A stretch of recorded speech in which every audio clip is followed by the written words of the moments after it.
마가복음 1장부터 11절까지의 말씀입니다. 마가복음 1장부터 11절까지 말씀입니다. 다 찾으신 줄로 믿고 봉독하겠습니다. 하나님의 아들 예수 그리스도의 복음의 시작이라. 선지자 이사야의 글에 보라, 내가 내 사자를 내 앞에 보내노니 그가 내 길을 준비하리라. 광야에 외치는 자의 소리가 있어 이르되 너희는 주의 길을 준비하라. 그의 오실 길을 곧게 하라. 기록된 것과 같이 세례 요한이 광야에 이르러 죄사함을 받게 하는 회개의 세례를 전파하니 온 유대 지방과 예루살렘 사람이 다 나아가 자기 죄를 자복하고 요단강에서 그에게 세례를 받더라. 요한은 낙타털 옷을 입고 허리에 가죽띠를 띠고 메뚜기와 석청을 먹더라. 그가 전파하여 이르되 나보다 능력 많으신 이가 내 뒤에 오시나니 나는 굽혀 그의 신발끈을 풀기도 감당하지 못하겠노라. 나는 너희에게 물로 세례를 베풀었거니와 그는 너희에게 성령으로 세례를 베푸시리라. 그때 예수께서 갈릴리 나사렛으로부터 와서 요단강에서 요한에게 세례를 받으시고 곧 물에서 올라오실새 하늘이 갈라짐과 성령이 비둘기같이 자기에게 내려오심을 보시더니 하늘로부터 소리가 나기를 너는 내 사랑하는 아들이라 내가 너를 기뻐하노라 하시니라. 아멘. 아멘. 오늘부터는 이제 신약 성경을 같이 한번 묵상하면서 나누어 보려고 합니다. 그동안 민수기 구약 성경 어려운 말씀을 같이 공부하고 또 묵상하시느라 여러분 고생 많으셨죠? 여러 이상한 종족들의 이름과 그 무수한 히브리식 이름들을 읽느라고 아마 찬양 인도자도 고생 많이 했을 텐데요.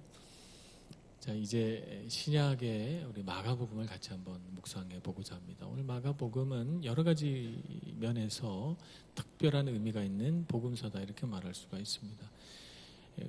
우리 신약 성경에는 구약 성경의 그 모세오경을 본따서 복음서가 4가지가 있습니다. 마태, 마가, 누가, 요한 이렇게 4가지 복음서가 있는데 그 중에서 마태, 마가, 누가 이 3가지 복음서를 공관 복음서다 이렇게 말합니다. 조금 어려운 말입니다만 공관이라고 하는 것은 같은 관점에서 비슷하게 쓰여진 복음서다 이런 뜻입니다.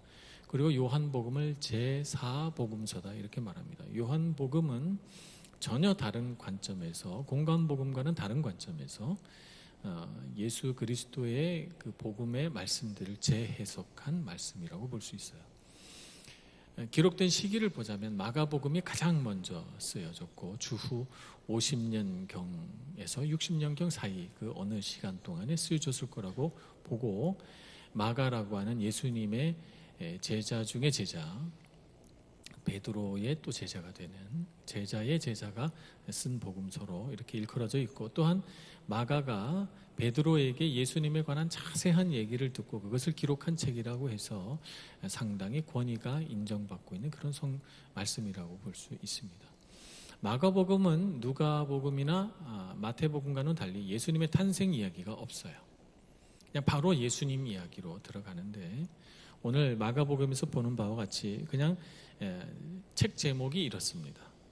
하나님의 아들 예수 그리스도의 복음의 시작이라. 이라라고 하는 말은 그냥 우리 한국말은 이거 붙여야 되니까 이거 붙인 것이지 사실 원어에는 어떻게 돼 있냐면 하나님의 아들 예수 그리스도의 복음의 시작 이렇게 돼 있죠. 그래서 이것이 첫 절이면서 그냥 마가복음의 표제이자 제목이 되는 것입니다.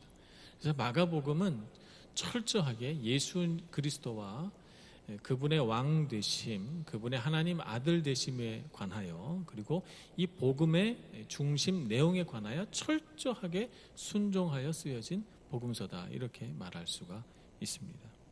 그래서 마가복음서에는 3가지의 아주 주된 특징이 드러나는데 하나는 예수 그리스도의 권위가 나타나고 두 번째는 그가 이 세상에서 행한 가르침이나 혹은 그의 행위를 보면서 사람들이 느끼는 두려움과 경외 그리고 이렇게 경외감을 불러일으키는 하나님의 아들 예수 그리스도를 바라보면서 감히 대적하고 싸우고자 덤비는 당시의 종교 지도자들 이 3가지를 보여주면서 말씀이 전개되어 나갑니다.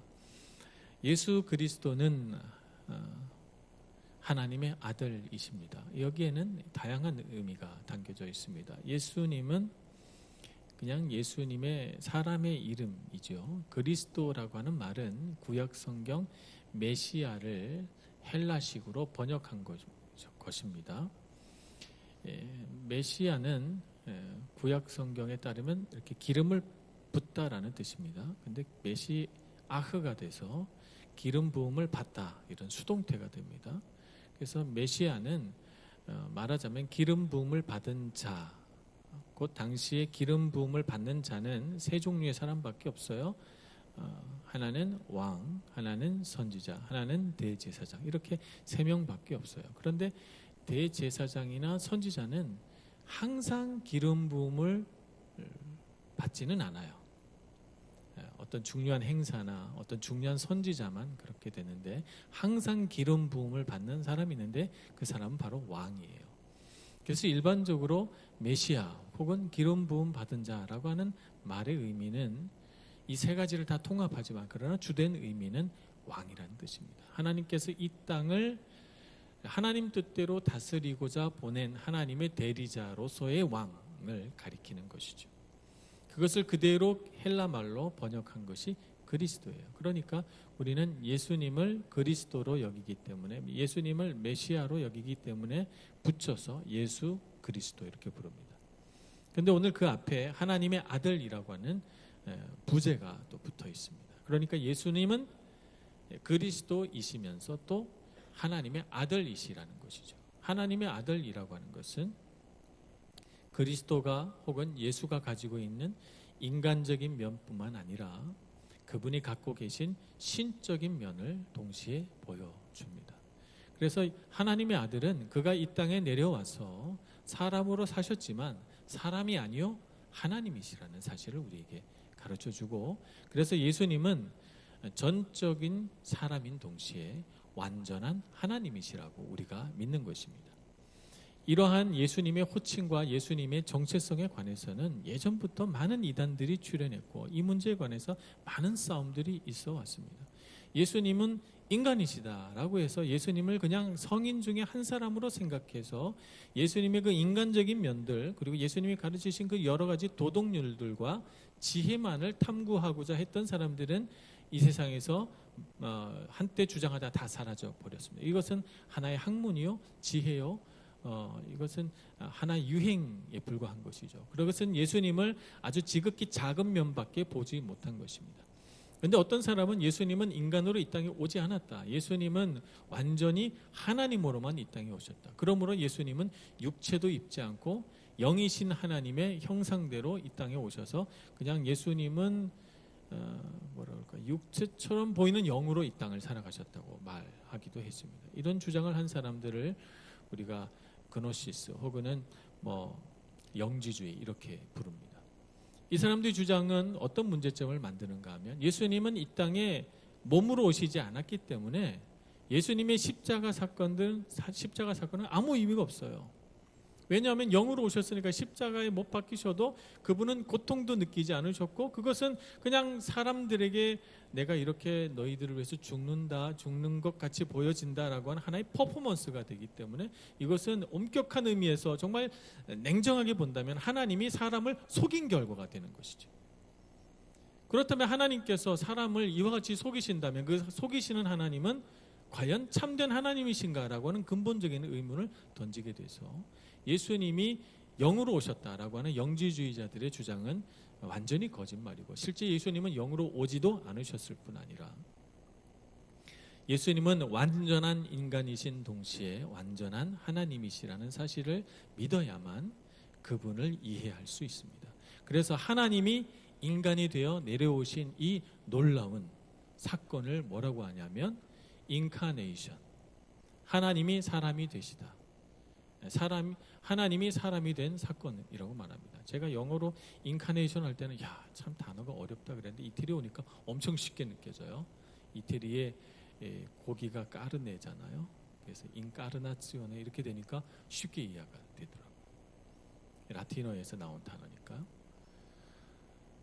뭔가 좀 웃겨보려고 했는데 전혀 저의 저의 유머가 통하지 않는 거죠. 인카네이션이라는 이 단어를 가지고 유머를 구사하려고 했던 저의 무모함이 여러분에게 굉장히 신뢰가 됐습니다. 어쨌든 하나님께서 사람이 되셨어요. 이 하나님이 사람이 되셨다라고 하는 것은 대단히 놀라워요. 왜냐하면 하나님이 높고 높은 보좌 위에서 인간을 내려보시면서 얼마든지 인간을 심판하고 정죄하고 인간에게 복을 주셨다가 뺏기도 하고, 그러면서 인간이 겪는 슬픔과 괴로움과 추위와 더위와 외로움과 이 모든 감정에 대해서 하나님은 간접적으로만 알 뿐 실제 알기는 어렵습니다. 그러나 하나님께서 인간이 되셔서 이 땅에 내려오시면 우리가 이 땅을 걸어갈 때 우리 발에 박히는 모래 자국, 그 고통에서부터 우리가 먹고 소화 안 되고, 때로는 외롭기도 하고, 때로는 춥기도 하고, 때로는 덥기도 하고, 때로는 사람들 사이에 즐겁기도 하면서 때로는 고통받기도 하는 그 수많은 인간의 감정과 우리의 고통과 괴로움과 그 고난을 다 경험하실 수 있으니까 우리에 대한 이해가 얼마나 깊어지시고, 우리가 이 땅에서 겪는 수많은 시험과 도전과 어려움들을 얼마나 잘 아시겠으며, 우리를 얼마나 더 불쌍히 여기시고 얼마나 더 긍휼히 여기시겠는가 하는 것입니다. 우리와 같이 살아가셨지만 결코 우리처럼 죄를 짓지 않으시고, 오히려 우리 죄를 자신의 몸으로 짊어지고 이 땅을 살아가셔서 우리가 우리 죄를 위하여 날마다 제사장 앞으로 나아가서 양을 죽이고 비둘기를 죽이고 소를 죽여 하나님 앞에 우리의 죄를 탕감받는 그 시대에 예수님 자신이 자신의 몸을 십자가에 죽여 피를 흘려 우리를 위해 돌아가셨으니까 그 구원의 은혜가 얼마나 감사합니까? 그분이 인간이 되지 않으셨다면 도무지 우리에게 찾아올 수 없는 엄청난 은혜죠. 그래서 그분은 완전한 인간이셨고, 또 그 일을 만약 우리 사람이 했다면 대단히 무모한 행위고, 하나님이 아니시고 사람이 그 십자가를 졌다면 그냥 자기 죄로 죽은 것이나 다름없습니다. 그것이 무슨 우리에게 능력이 되고 은혜가 되겠습니까? 그분이 하나님이셨기 때문에 가능한 것입니다.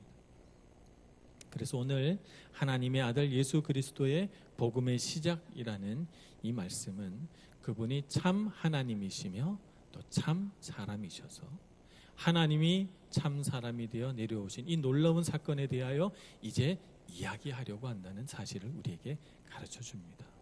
오늘 복음의 내용을 읽어가면서 우리가 늘 보아야 할 것은 예수님은 인간으로서 어떻게 사셨는가, 또 예수님은 하나님으로서 우리에게 무엇을 가르쳐 주시는가 하는 것을 우리가 알아야 되겠습니다.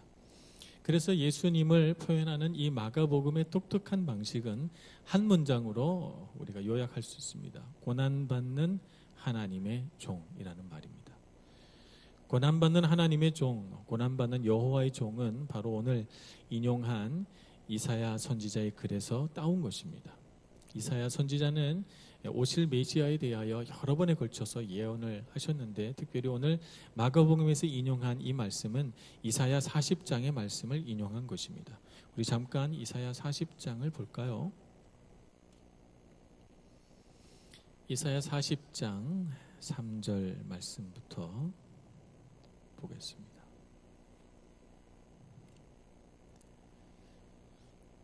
이사야 40장 3절, 4절, 5절 제가 한번 봉독하겠습니다.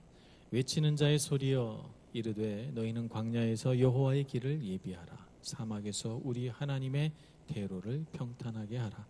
골짜기마다 두두워지며 산마다 언덕마다 낮아지며 고르지 아니한 곳이 평탄하게 되며 험한 곳이 평지가 될 것이요 여호와의 영광이 나타나고 모든 육체가 그것을 함께 보리라. 이는 여호와의 입이 말씀하셨느니라. 아멘. 하나님이 이 땅에 인간의 모습으로 내려오니 이 땅에 있는 모든 산이여 골짜기여 험한 산과 들이여 평탄하게 될지어다. 하나님께서 오시는 그 길을 왕의 대로로 만들어 그 앞에 너희의 겸손과 경외를 보여줄지어다 라고 하는 말입니다. 그래서 그런 하나님의 말씀이 오늘 이 땅에 이루어져서 세례 요한이 이 땅에 내려와 주의 길을 평탄하게 하고자 예수님 앞에서 광야에 외치는 자의 소리가 되었던 것입니다. 예수님은 그 길을 따라 내려오셔서 고난받는 여호와의 종의 모습을 가지고 이 땅을 살아가셨습니다.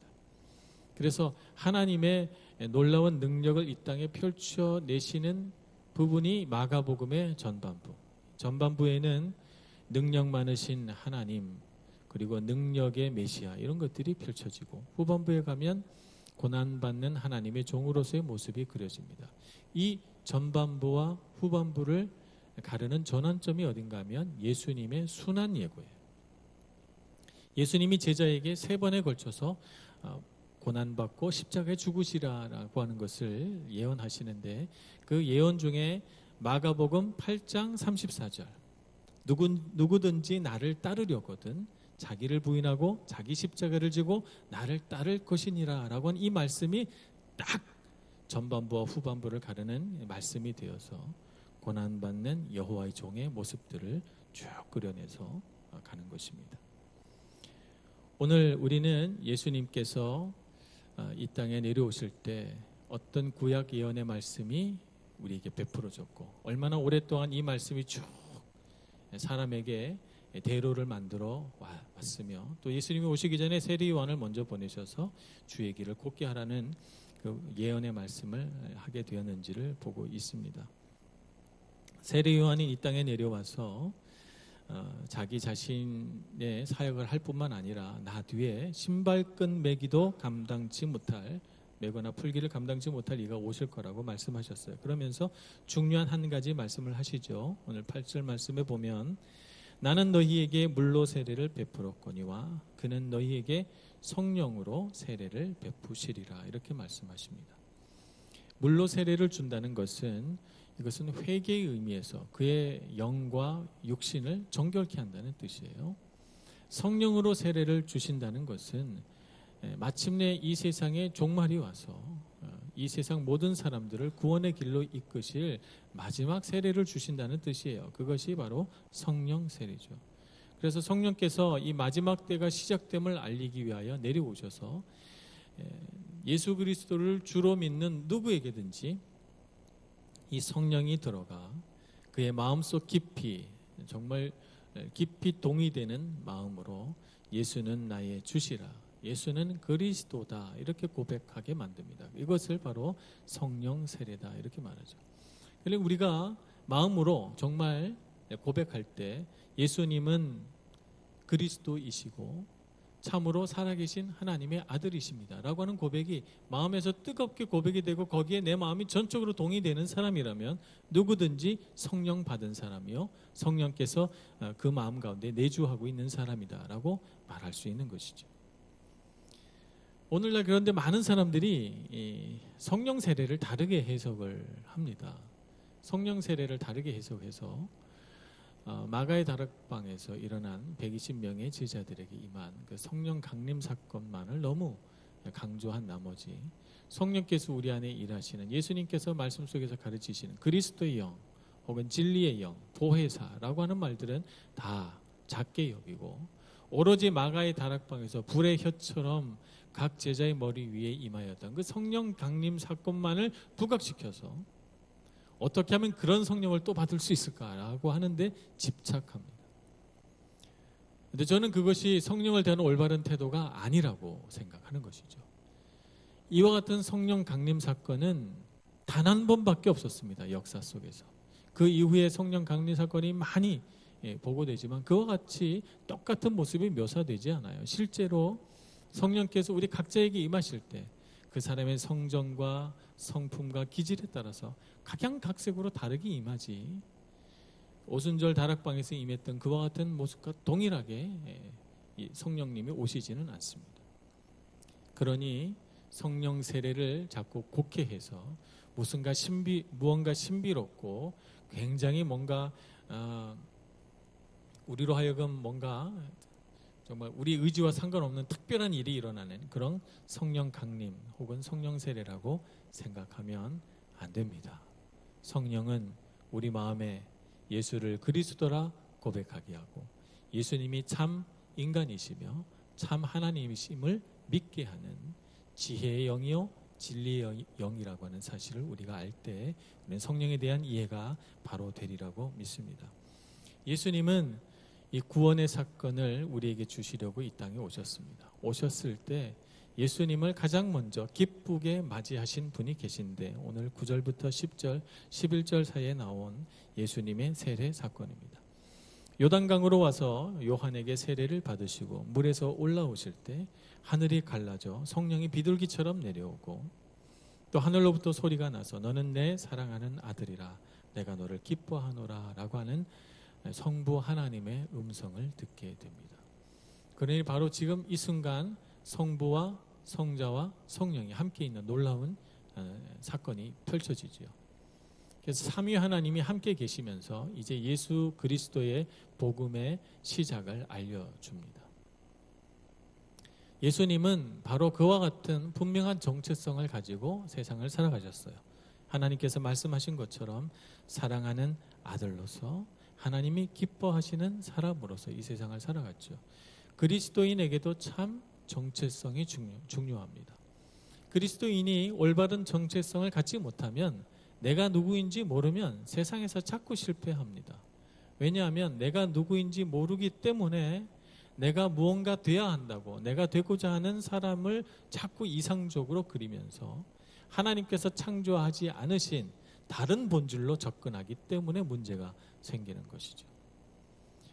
어떤 유명한 분이 책을 하나 쓰셨는데 그 책의 앞부분에 재미난 동화가 하나 있었어요. 그 동화에 보면 하늘에서 하나님께서 한 생명을 창조하셔서 땅에 내려보냅니다. 그 아들은 오랫동안 자녀를 기다리던 임금과 왕비에게 보내졌는데 이 아이가 태어나자마자 사람들은 이 아이가 하나님께서 만들어 보내주신 거룩하고도 귀한 생명이라는 것을 알게 됐어요.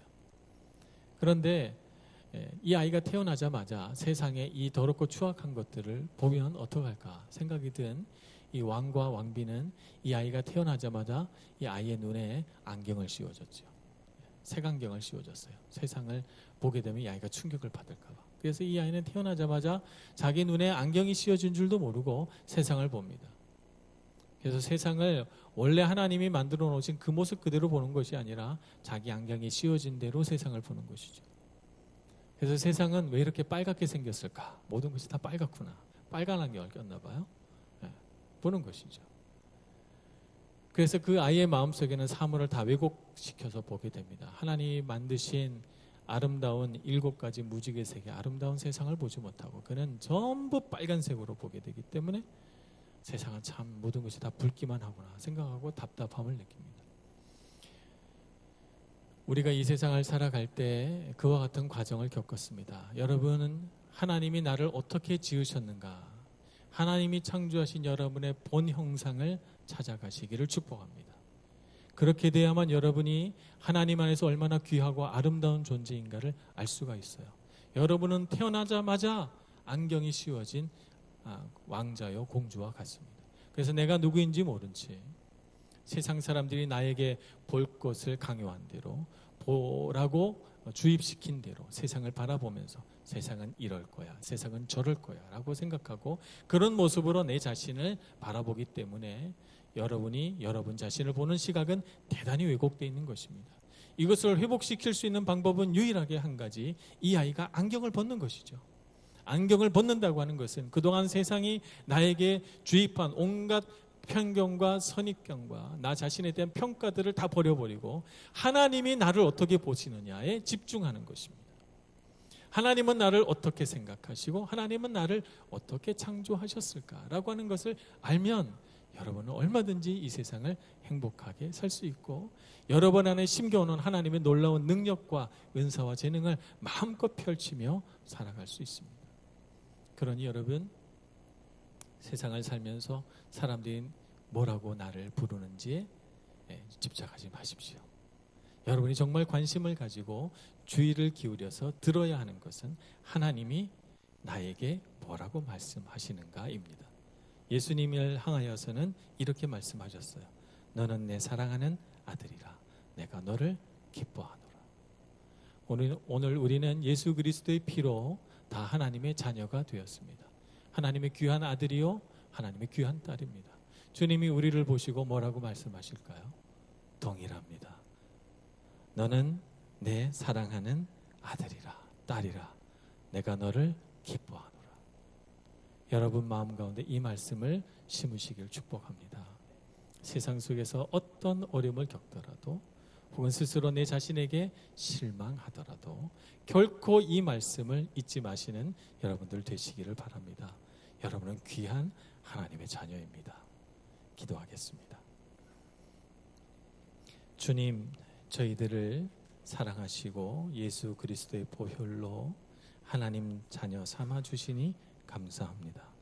우리를 향하신 하나님의 사랑을 알아서 우리가 이 세상에서 어떤 어려움을 겪더라도 어떤 죄된 환경 속에 들어가더라도 때로는 내 자신에게 실망하여 넘어질지라도 하나님이 택하신 귀한 아들, 딸임을 결코 잊지 않는 저희들 되게 하여 주시옵소서. 그래서 하나님 아들답게 하나님의 딸답게 이 세상을 살아가서 어둠에 잠긴 이 세상을 예수님을 따라 변화시켜 나가는 빛의 자녀가 다 되게 하여 주시옵소서. 예수님의 이름으로 기도합니다. 아멘.